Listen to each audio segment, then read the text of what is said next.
Em 1 Tessalonicenses 5,17, um dos menores versículos da Bíblia, a palavra de Deus nos traz uma determinação, um imperativo: orai sem cessar. O que significa exatamente essa ordem que nos foi dada? Um assunto importante, diga-se de passagem. Nos próximos minutos, eu quero conversar um pouco mais com você sobre isso. Fique comigo. Estou hoje em Florianópolis, Santa Catarina, passando para trazer mais uma palavra ao seu coração. E o texto já foi apresentado na introdução, que será o trilho da nossa conversa e reflexão. Eu sei que para muitos crentes, só o chamado à oração já é um desafio que não tem sido necessariamente correspondido por todos. Mas quando falamos de orar sem cessar, parece algo até mesmo impossível. Mas a primeira coisa que precisamos parar para refletir é: Deus não nos pediria algo que não fosse possível respondermos. Se assim fizesse, ele seria injusto, o que ele não é. Hebreus capítulo 6, verso 10 diz que Deus não é injusto.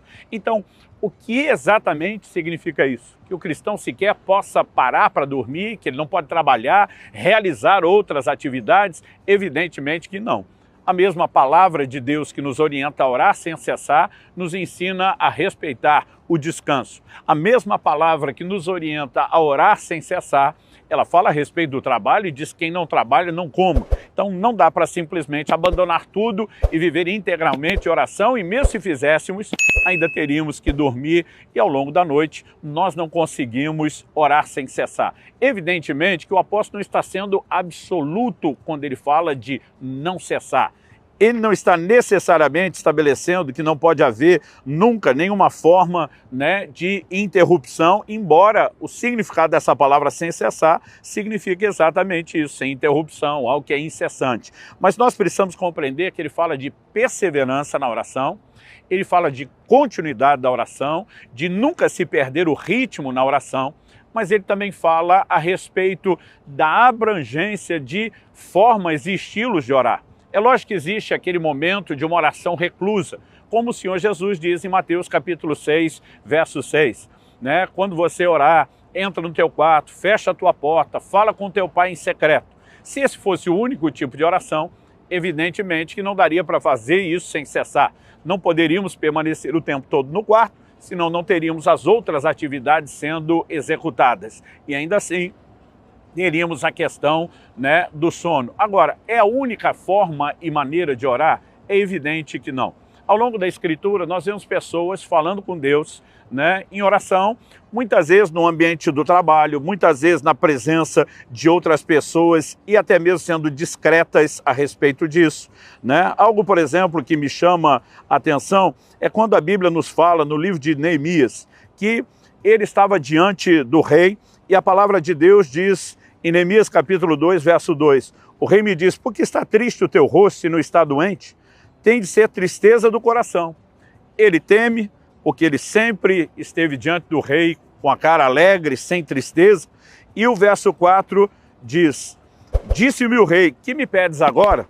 O mesmo versículo 4 diz: então orei ao Deus do céu e disse ao rei: se é do agrado do rei, e se o teu servo acha mercê em tua presença, peço-te que me envies ajudar a cidade do sepulcro dos meus pais, para que eu a reedifique. Esse então orei aos céus. Não acredito que Neemias diz para o rei: espera um pouquinho, dobra o joelho, faz uma oração em voz alta, mãos erguidas. Estamos falando a respeito de algo que se processou no íntimo do coração. E há outros textos ao longo da palavra de Deus que sugerem exatamente a mesma coisa. Quando Abraão envia seu servo para buscar uma esposa para Isaac, ele vai, a família de Rebeca, que eram seus parentes, a palavra de Deus nos mostra que ele para junto à fonte e ele faz uma oração, pedindo de Deus um direcionamento, um sinal para que pudesse encontrar quem seria aquela mulher. Ali o texto simplesmente diz que ele orou. Mas quando esse homem encontra a família e vai contar a história, Gênesis, no capítulo 24 e verso 45, nos mostra ele agora dando detalhes de como foi a oração. Ele diz: antes que eu acabasse de orar em meu íntimo, eis que veio Rebeca trazendo o seu cântaro sob o ombro. E ela desceu à fonte e tirou água. Então ele está dizendo: antes que eu orasse em meu íntimo, nem toda oração precisa, para os outros que estão nos vendo, ter cara de oração. Então nós podemos orar, por exemplo, em meio de outras atividades. Não significa que a gente para tudo e só se concentra naquilo, mas fala de uma conexão com Deus que é contínua. É lógico que existirão aqueles momentos de uma oração, né, onde a gente vai se recolher e se devotar somente àquilo. A Bíblia diz que Daniel orava algumas vezes ao dia e ele parava, cumpria todo um protocolo, né? Isso não significa que porque eu oro em outros lugares que eu não preciso da oração no secreto, mas o fato de orar no secreto não significa que eu não possa orar em outras atividades. Além da oração no secreto, podemos ter oração conjunta, coletiva, com outros irmãos, mas também podemos ter aquele tipo de oração que ela segue sendo executada ao longo do dia. É lembrar-se de Deus o tempo todo, é no momento que nós estamos no trânsito, ainda que os olhos estejam focados ali no trânsito, nós podemos estar falando com Deus, né? Abrindo o coração com Ele, exaltando o nome do Senhor. E dentre todos os tipos de oração, nós podemos destacar uma em especial, que eu gosto de rotulá-la de a linguagem sobrenatural de oração do Espírito Santo. A Bíblia nos mostra em Atos 2, que quando os apóstolos foram cheios do Espírito Santo, batizados no Espírito Santo, a Bíblia diz que cada um deles passou a falar em outras línguas conforme o Espírito Santo lhes concedia que falasse.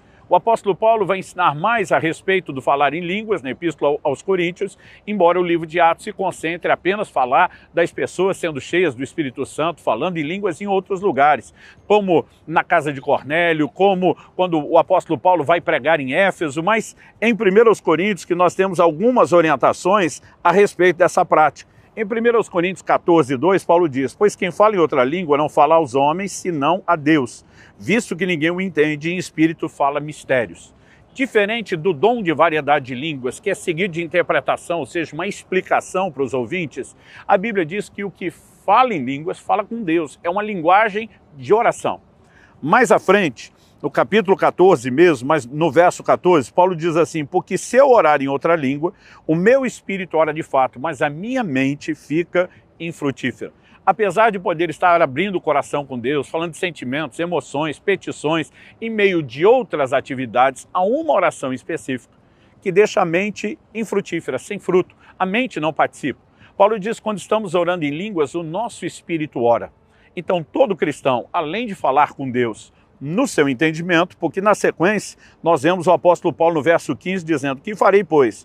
Orarei com o espírito, mas também orarei com a mente. Cantarei com o espírito, mas também cantarei com a mente. Então, evidente que precisamos ter a oração com entendimento no nosso próprio idioma. Mas quando oramos em línguas, a mente fica infrutífera. É o seu espírito orando. Significa que Deus nos deu uma ferramenta de oração que pode permitir a nossa mente focada em atividades quando nós podemos, no nosso íntimo, nem sempre em voz alta, audível, nós podemos permanecer orando.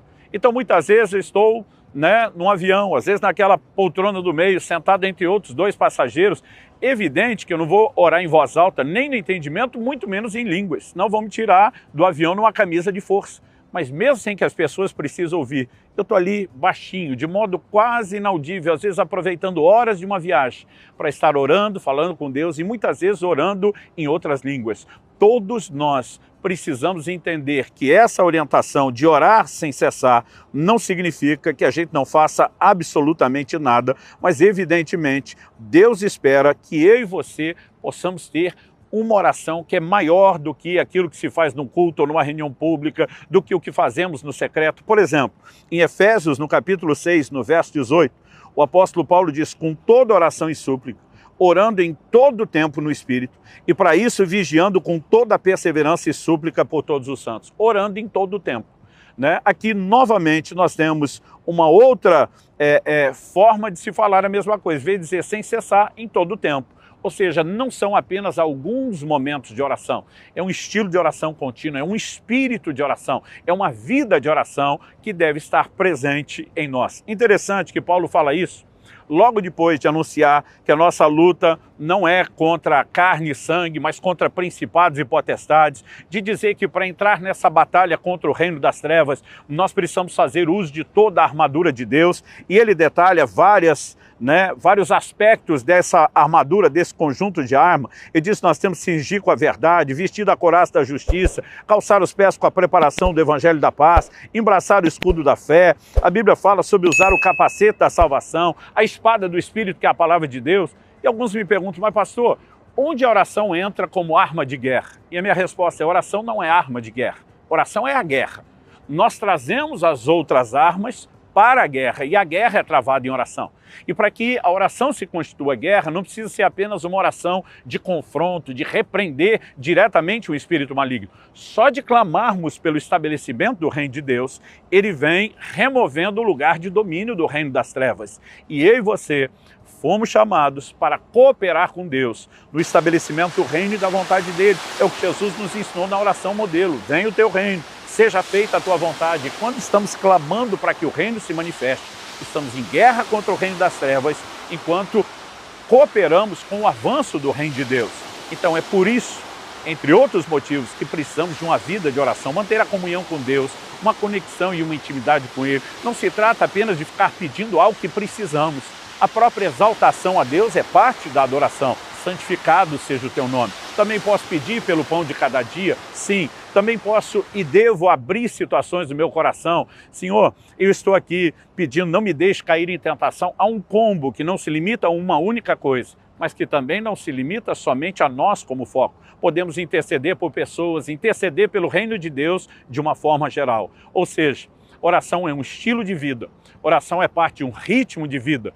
Oração não é algo que deve ser praticado apenas de forma esporádica ou apenas em momentos regulares. Não importa se será o tempo secreto, reunido com a igreja, ou enquanto você tem suas outras atividades.